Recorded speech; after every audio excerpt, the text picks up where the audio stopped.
Il rouvre demain, les bars et les restaurants de Marseille se préparent à accueillir des clients, l'optimisme est de mise. Même ressenti à Avignon où l'on fait confiance aux clients pour revenir. Et enfin, nous terminerons par une longue séquence, celle du zapping du confinement, retour en images sur ces 11 semaines hors du temps, très dures pour certains et qui nous marqueront à jamais. Nettoyage des terrasses, respect des mesures de distanciation, les bars et les restaurants du Vieux-Port se préparent du mieux possible à rouvrir dès ce mardi 2 juin. Il va falloir s'organiser. En ce qui concerne cette distanciation d'un mètre, ça va pour certains leur réduire leur terrasse, donc on va être obligé de lever des tables, des chaises, des clients en moins, mais écoutez, de toute façon, il faut bien retravailler, il faut bien relancer l'économie, bien faire retravailler le Vieux-Port de Marseille, donc même à terrasse réduite, on travaillera. Impossibilité de consommer debout à l'intérieur, l'espacement entre les clients, la régularité du nettoyage des lieux communs, limiter du coup le nombre de personnes au nombre de places assises qu'on peut proposer. Et normalement on devrait être dans les clous de ce qu'on nous a imposé. 2 mois et demi, c'est très très long. C'est très très long et très très dur à se remettre en route aussi. On se sent heureux et un petit peu, on va dire, on a l'appréhension. On ne sait pas qu'est-ce que ça va donner. On est content de reprendre notre activité parce que on a eu un arrêt qui était assez long, ça a duré 2 mois et demi. Donc on voit beaucoup de clients qui passent et qui sont impatients de pouvoir revenir boire une bonne bière sur le port. Alors là, on a fait une réunion du personnel à l'extérieur avec toute l'équipe de la salle pour leur expliquer donc le protocole, comment on va être mis en place. Donc la distanciation des tables et la distanciation physique de 1 mètre, donc au niveau des clients. Donc 1 mètre entre chaque table, 1 mètre de dos à dos, chaise à chaise, et que tout le monde soit protégé. Après, se laver les mains régulièrement, désinfecter les tables, on a des produits spéciaux pour ça. On va mettre des petites barrières, des petites distanciations au sol, des fléchages, des allées, des retours. Voilà, donc le port de la visière, parce que c'est plus agréable pour le client de voir le visage, plutôt que le masque. Voilà, on a des panneaux de séparation.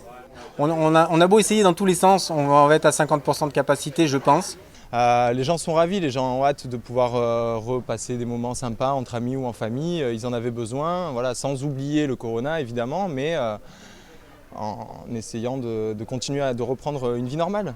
Le bar de la Marine est prêt à reprendre demain, dès 7h. Avec jeudi soir, on va attaquer déjà une petite soirée sympa années 80. Si vous voulez passer, on sera là. Sur la place de l'Horloge à Avignon, les restaurateurs se préparent à la réouverture. Nettoyage des terrasses, mesures entre les tables. Ici, le Vox Cinéma accueille également un théâtre et le bar La Sperlongaise. Son activité est donc fortement impactée. Pour le moment, donc, on est en train donc, de s'amuser à faire le petit Tetris, c'est-à-dire qu'on est en train donc, de mesurer donc, entre les distances entre les tables, de manière à ce que les gens donc, soient en confiance, de manière à pouvoir accueillir donc, les clients donc, dès demain. Donc dès demain matin, donc, nous serons ouverts. On va commencer donc, par d'abord des boissons. On va donc y aller petit à petit à tâtons. Donc là, on est en train de tout nettoyer, qu'on a déjà fait donc, déjà pendant le confinement. Bon, là, on se finalise enfin pour demain matin.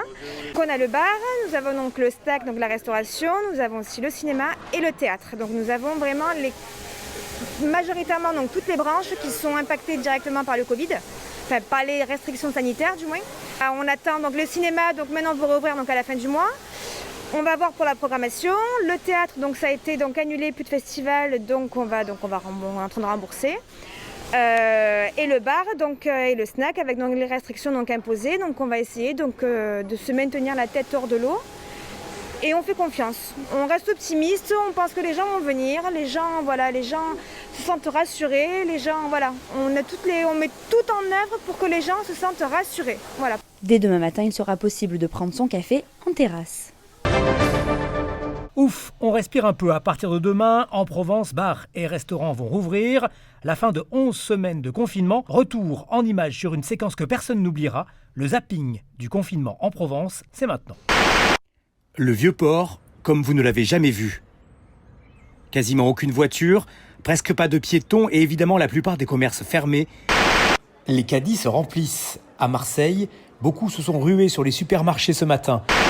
Et les plages, évidemment, surtout avec le week-end qui vient, c'est un problème. Cette sortie à la plage aura coûté 540 € à ce couple.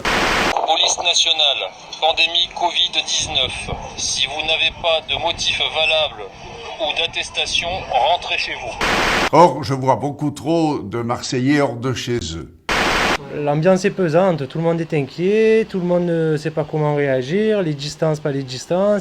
On n'a pas vraiment le choix puisque nous, l'activité est toujours autorisée. Pour moi, au jour d'aujourd'hui, les héros, c'est plus les médecins, le centre hospitalier.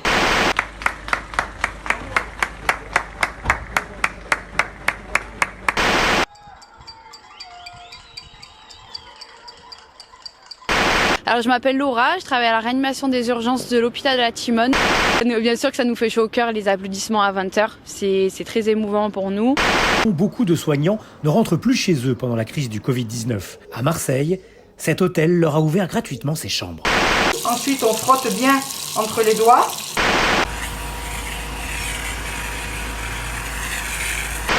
Nous prenons toutes nos précautions pour rencontrer cette famille carpentracienne à l'heure du confinement. On fait des fast time, on essaie même de faire des apéros virtuels. On discute entre nous, on prend le petit bol de chips et voilà. Cette handballeuse de la Côte Bleue a lancé hier un appel sur Facebook. L'objectif, multiplier les kilomètres chez soi. Mais depuis 3 jours, il semblerait que le confinement des Français profite à notre planète.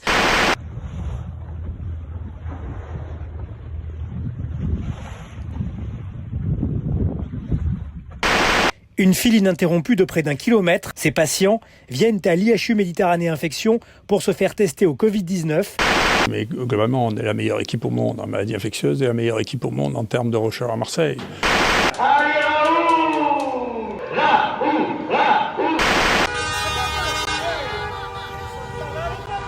C'est la Provence. On est là pour vous, hein. Professeur, un champion. Ouais, vous êtes une bombe, continuez, hein. Vous êtes au top, hein, chef. C'est Marseille, c'est ma ville, mais généralement, elle est un peu désorganisée. Il y a ici un respect de l'organisation, de la discipline pour les patients. On a 4 files, tout le monde suit. Il y a des gens extrêmement célèbres que vous rêveriez d'avoir sur un plateau télé qui font la queue comme tout le monde, sans rien dire. Est-ce que tu te sens gêné pour respirer? Est-ce que tu tousses? Tu as mal à la gorge ou pas? Le docteur Amaury de Cassin multiplie les téléconsultations. 1 mois de confinement, les coiffeurs sont fermés, les cheveux ont poussé. Comment les couper à la maison sans faire de catastrophe? Alors d'abord, on utilise un ciseau de cuisine. Des étudiants marseillais ont créé une cagnotte solidaire en ligne pour livrer des pizzas gratuitement au personnel soignant des hôpitaux de Marseille. Ce n'était plus arrivé depuis 2003. Le festival d'Avignon n'aura pas lieu cette année. Comme toutes les villes en France, la Cité des Papes est à l'arrêt. La place du Palais des Papes, habituellement peuplée par les touristes, est désormais vide.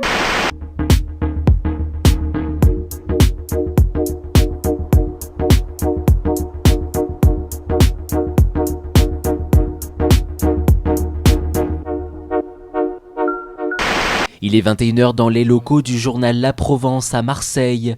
Et c'est une rédaction bien vide qui s'apprête à réaliser la une de l'édition du 7 avril. À La Provence, nous l'avons tous les matins livré chez nous. Pape Diouf est mort et Marseille pleure. Le rédacteur en chef de l'époque m'avait dit il ne faut pas flinguer tout de suite Bernard Tapie parce qu'on ne sait pas de quoi il est porteur pour notre ville. Ben oui, et il peut peut-être nous faire vendre des numéros.